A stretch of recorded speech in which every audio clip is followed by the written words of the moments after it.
बिस्मिल्लाहिर्रहमानिर्रहीम। स्टूडेंट्स, आज का हमारा टॉपिक है एनियोप्लॉइडी। एनियोप्लॉइडी होती क्या है?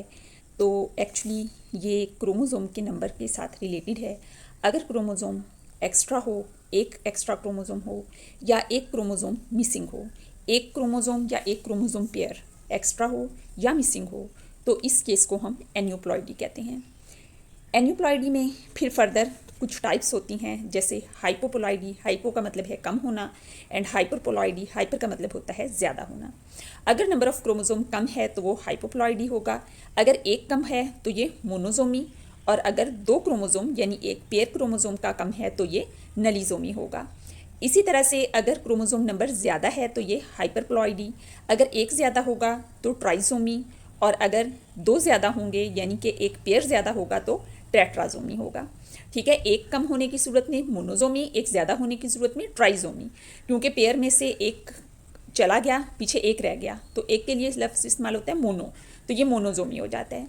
और जब एक ऐड हो जाता है तो पेयर में ऑलरेडी टू प्रेजेंट थे और एक मज़ीद ऐड हो गया, तो ये थ्री होने की वजह से इसको हम ट्राइजोमी कहते हैं। इसके अपोजिट, एनियोप्लॉइडी के अपोजिट जो है वो यूप्लॉइडी है।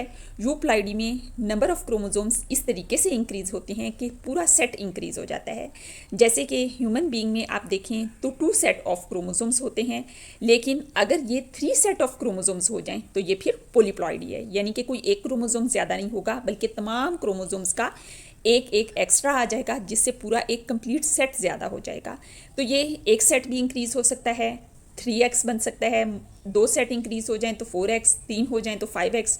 ठीक है, तो इस तरह से डिप्लॉयड, ट्रिप्लॉयड, टेट्राप्लॉयड वगैरह हो सकता है। तो पोलीप्लॉइडी जो है इसमें नंबर ऑफ क्रोमोसोम्स बहुत ज़्यादा इंक्रीज़ हो जाते हैं। अब हम इसकी डिटेल देखते हैं। एनियोप्लॉइडी में एक को हमने कहा हाइपोप्लॉइडी, जिसमें नंबर ऑफ क्रोमोसोम्स कम हो जाते हैं। हाइपोप्लॉइडी में मोनोजोमी, अगर एक क्रोमोसोम कम होता है, नलीजोमी अगर 2 क्रोमोसोम कम होते हैं, हाइपरप्लॉइडी जिसमें नंबर ऑफ क्रोमोसोम्स ज़्यादा हो जाते हैं। हाइपर का मतलब ही होता है इंक्रीज़ होना, अगर एक ज़्यादा हो जाता है तो इसको हम ट्राइजोमी कहते हैं। और इसकी एग्जांपल लाइनफेल्टर सिंड्रोम है, जिसमें सेक्स क्रोमोसोम में एक का इजाफा हो जाता है। नॉर्मली फीमेल के अंदर XX और मेल के अंदर XY क्रोमोसोम होते हैं, लेकिन इस केस में XXY है, यानी कि इसमें 2 X हैं जो कि फीमेल का करैक्टर है और X और Y भी है जो कि मेल का करैक्टर है। तो इस वजह से इसमें number of chromosomes, sex chromosome ज़्यादा होने की वजह से दोनों कंडीशन मेल और फीमेल वाली पाई जाती हैं।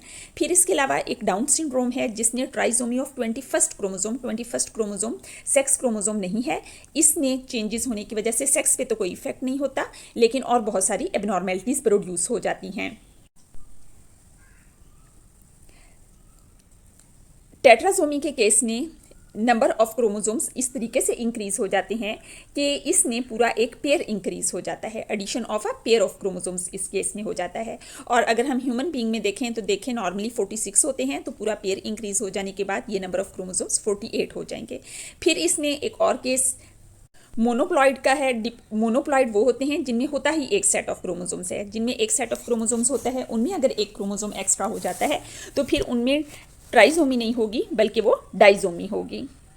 स्टूडेंट्स, इस टेबल को देखें तो मोनोजोमी जो है वो सिंगल मोनोजोमी भी हो सकती है, जैसे कि आप यहाँ पर देखें कि एक -1 लिखा हुआ है, 2n-1, यानी कि एक क्रोमोसोम मिसिंग है जिसकी वजह से -1 लिख दिया गया है। और यहाँ पर देखें ये भी पेयर की शक्ल में मौजूद है, ये भी पेयर की शक्ल में मौजूद है, लेकिन इसका सेकंड पार्ट मिसिंग है।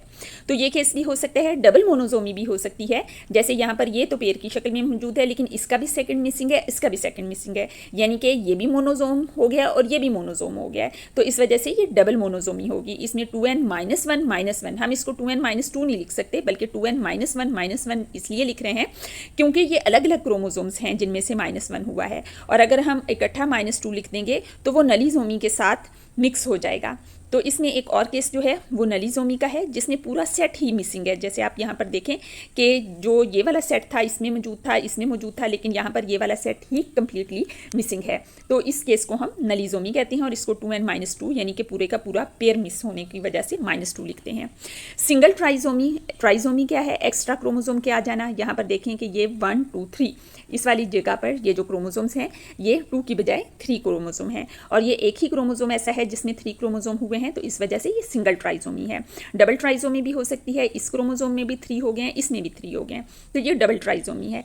इस केस में दोनों साइडों पर एक एक क्रोमोजोम इंक्रीज हो गया, इसलिए 2 दफ़ा हम +1 लिखेंगे। फिर टेट्राजोमी भी है। टेट्राजोमी में ऐसा है कि एक ही क्रोमोजोम है, लेकिन उसमें 2 पेयर, एक पेयर होने की बजाय 2 पेयर हो गए हैं। ठीक है, यहाँ पर 2 की बजाय आप देखें तो ये आपको 4 नज़र आ रहे हैं, तो इसको हम 2n+2 लिखते हैं कि एक जो क्रोमोजोम था वो डबल हो गया है, तो इस केस को टेट्राजोमी कहा जाता है। अब अगर हम रीज़न देखें एनियोप्लॉइडी के पीछे क्या है, तो वो नॉन डिसजंक्शन ऑफ क्रोमोजोम्स है, यानी कि क्रोमोजोम्स जब म्योसिस के दौरान इनमें क्रॉसिंग ओवर होती है और इन्होंने एक दूसरे से अलग अलग होना होता है पेयर ने, उस वक्त ये एक दूसरे से सेपरेट नहीं हो पाते और ये पूरा पेयर एक ही में चला जाता है। इस चीज़ को हम नॉन डिसजंक्शन कहते हैं। यहाँ पर देखें कि ये पेयर है तो इसका तो एक इधर को जा रहा है और एक इधर को जा रहा है, ये एक दूसरे से सेपरेट हो जाएंगे, लेकिन ये वाला जो पेयर है ये एक दूसरे से सेपरेट नहीं हो पाए, इस वजह से ये पूरे का पूरा एक ही में इसमें तो चला जाएगा, लेकिन इस वाले में ये नहीं जाएगा, जिस वजह से यहाँ पर नंबर ऑफ क्रोमोसोम कम हो जाएंगे और जिसमें ये पूरे का पूरा पेयर चले जाएगा उसमें नंबर ऑफ क्रोमोसोम ज़्यादा हो जाएंगे। इसी तरह से ये एक में डिलीशन और एक में एडिशन होती है, तो जहाँ पर नंबर ऑफ क्रोमोसोम्स कम चले गए वहाँ से नेक्स्ट जो हैं वो कम नंबर वाले इंडिविजुअल प्रोड्यूस हो जाएंगे और जहाँ पर ज़्यादा चले गए वहाँ पर हाइपरप्लॉइडी वाले प्रोड्यूस हो जाएंगे।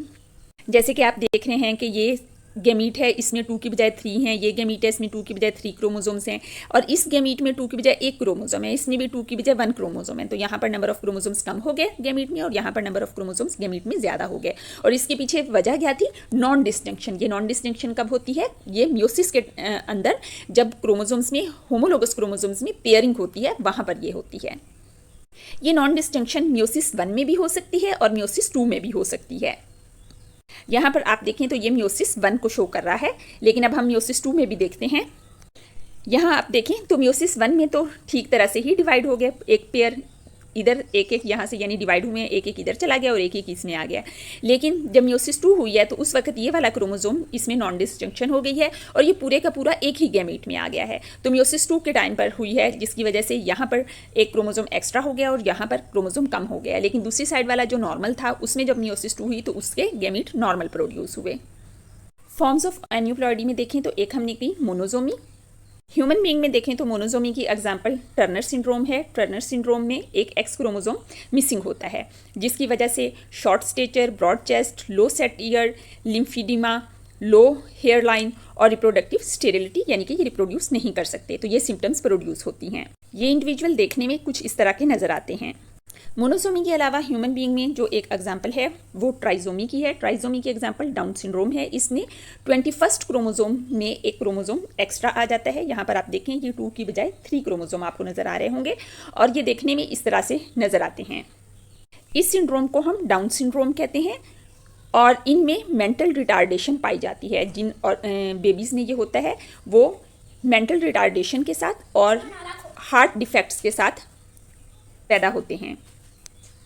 नेक्स्ट स्टूडेंट टेट्राजोमी है। टेट्राजोमी जिसमें नंबर ऑफ क्रोमोसोम्स इंक्रीज हो जाती हैं, एक पूरा सेट क्रोमोसोम्स का इंक्रीज हो जाता है और 2n+2 क्रोमोसोम्स हो जाते हैं। यहाँ पर जो इससे रिलेटेड सिंड्रोम है वो लाइनफेल्टर सिंड्रोम है। इस सिंड्रोम में आप देखें कि ये वाला जो क्रोमोसोम है मेल में ये 2x प्रेजेंट है, एक x की बजाय डबल x प्रेजेंट है और इसके अलावा इसमें y भी प्रेजेंट है। तो डबल x और y इसका मतलब है कि यहाँ पर एक क्रोमोसोम एक्स्ट्रा हो गया है, तो इस केस को हम लाइनफेल्टर सिंड्रोम कहते हैं और 46 की बजाय यहाँ पर 47 क्रोमोसोम्स हो जाते हैं। इस केस में भी इनफर्टिलिटी होती है। एनियोप्लॉइडी के अगर हम डीमेरिट्स देखें तो इसमें बहुत सारी चीज़ें हैं। एक तो ये कि ये स्टेरिलिटी काज करते हैं, यानी कि नेक्स्ट ये इंडिविजुअल रिप्रोड्यूस नहीं कर सकते। इसके अलावा डिप्लॉइड में नलीजोम्स और मोनोजोमिक्स जो हैं वो इनवायबल हैं, यानी कि वो ज़िंदा ही नहीं बचते। Maintain production identification of aneuploidy is time consuming, requires considerable skill. Normally इनका जल्दी पता भी नहीं चलता और बड़ी स्किल चाहिए होती है इनको आइडेंटिफाई करने के लिए। आज का हमारा लेक्चर इतना ही था और नेक्स्ट हम पढ़ेंगे पॉलीप्लॉइडी।